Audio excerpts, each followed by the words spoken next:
के साथ हिंदी में आप सभी का स्वागत है। आज हम बात कर रहे हैं क्या भूलूं क्या याद करूं। ये हरिवंश राय बच्चन द्वारा लिखित आत्मकथा है। हरिवंश राय बच्चन जी का जन्म सन 1907 में हुआ था और इसका प्रकाशन सन 1969 में हुआ था।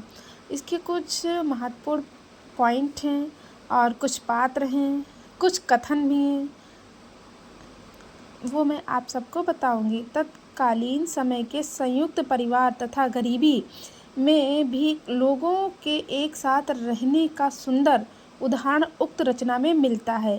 इस आत्मकथा के कुछ कथन हैं। यह हिंदी के 1000 वर्षों के इतिहास में ऐसी पहली घटना है जिसमें अपने बारे में सब कुछ इतनी बेबाकी और साहस सद्भावना से कह दिया गया। ये किसने? धर्मवीर भारती ने कहा है।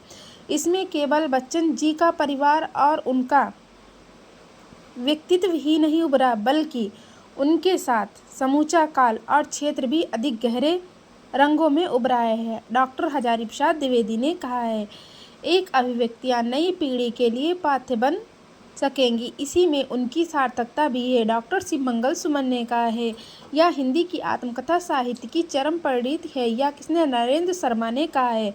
अब हम इसके कुछ पॉइंट हैं वो मैं बताऊंगी आपको। बच्चन ने आत्मकथा के तीसरे भाग का नाम जीवन के आपाधापी में निर्धारित किया था, जो कि बसेरे से दूर नाम में से प्रकाशित हुआ।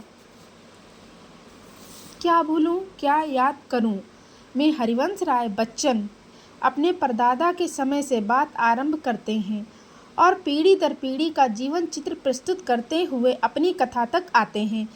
श्यामा से विवाह और उनकी मृत्यु तक की कथा कहकर बच्चन बात को विराम देते हैं। ये जो क्या भूलूं क्या याद करूं जो आत्मकथा है,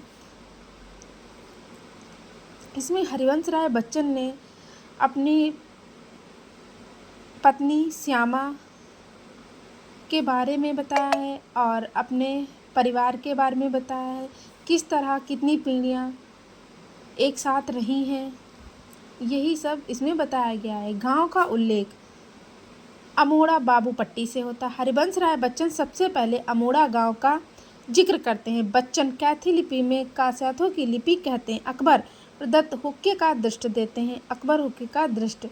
बच्चन जी के दादाजी ललितपुर के जेल दरोगा थे, वहीं बच्चन जी के पिताजी का जन्म हुआ था। बच्चन 44 वर्ष की उम्र में पीएचडी करने कैम्ब्रिज गए थे। बच्चन छठी संतान थे। बच्चन को लक्ष्मीनिया चमारिन के हाथों उनकी मां ने 5 पैसे में बेचा था। बच्चन का बचपन मोहल्ला चक में बीता था। मोहल्ला चक वाला घर सड़क में आ जाने पर वे कटघर में बस गए। बच्चन का पहला विवाह श्यामा से हुआ था। बच्चन श्यामा को जॉय और श्यामा बच्चन को सफरिंग कहकर पुकारती थी। बच्चन गांधी की राजनीति को प्रतीकात्मक कविता कहते हैं। बच्चन अपनी कविता को जीववादी कहते हैं। इसके कुछ पात्र हैं। मिट्ठूलाल नायाब कोतवाल थे। राधा मिट्ठूलाल की बहन थी। भोलानाथ मिट्ठूलाल के पुत्र थे। महारानी राधा की पुत्री थी। बुद्धि महारानी की पुत्री थी। तुलसी भोलानाथ की पुत्री थी। प्रताप नारायण भोलानाथ के पुत्र व बच्चन के पिताजी थे। सुरसती सरस्वती बच्चन की माँ थी। मंगल पंडित थे। ये किसी के भी कोई काम बनता था उसमें खड़े हो जाते मंगल पंडित। सुंदर मंगल की पत्नी थी। करकल मंगल का पुत्र था। चंपा करकल की पत्नी थी। श्यामा बच्चन की पहली पत्नी थी। शालिग्राम बच्चन के छोटे भाई थे। शैल कुमारी बच्चन की बहन थी। विश्वनाथ बच्चन के अंग्रेजी ट्यूटर थे। और इसके कुछ अन्य पात्र भी थे, जैसे कि महगनिया, लक्ष्मीनिया, मनसा, गणेश प्रसाद, रामचरण शुक्ल, श्री कृष्ण प्रकाशो महेश और मुक्त राजनाथ पांडे। क्या भूलूं क्या याद करूं, ये जो आत्मकथा है बच्चन सिंह की है, बच्चन जी की है।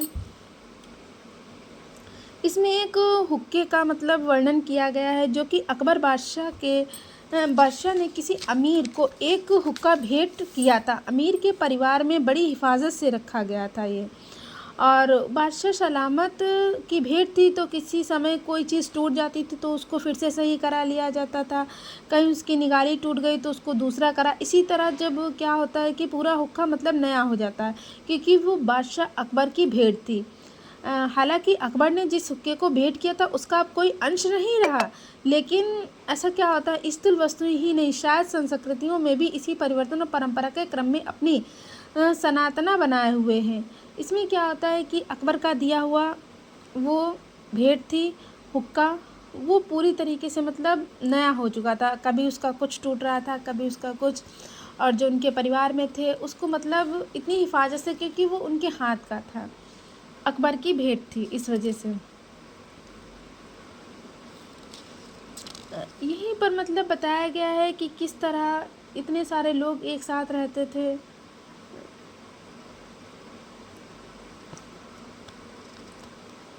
ये इनकी आत्मकथा है।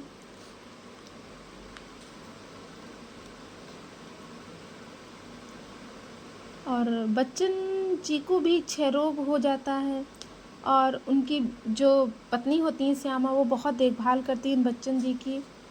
और फिर बच्चन जी तो मतलब थोड़े स्वस्थ हो जाते हैं, लेकिन जैसे ही बच्चन जी स्वस्थ होते हैं और उसी दिन उनकी बीवी मतलब काट पकड़ लेती हैं, फिर पुनः वो स्वस्थ नहीं होती हैं और वो मतलब उनका देहांत हो जाता है। इसी तरह ये पूरी आत्मकथा बच्चन जी ने लिखी है अपने बारे में, अपने परिवार के बारे में। चलिए कल हम दूसरी विधा के बारे में बात करेंगे। आपको हमारे ये पॉइंट कैसे लगे कमेंट में ज़रूर बताइएगा। धन्यवाद।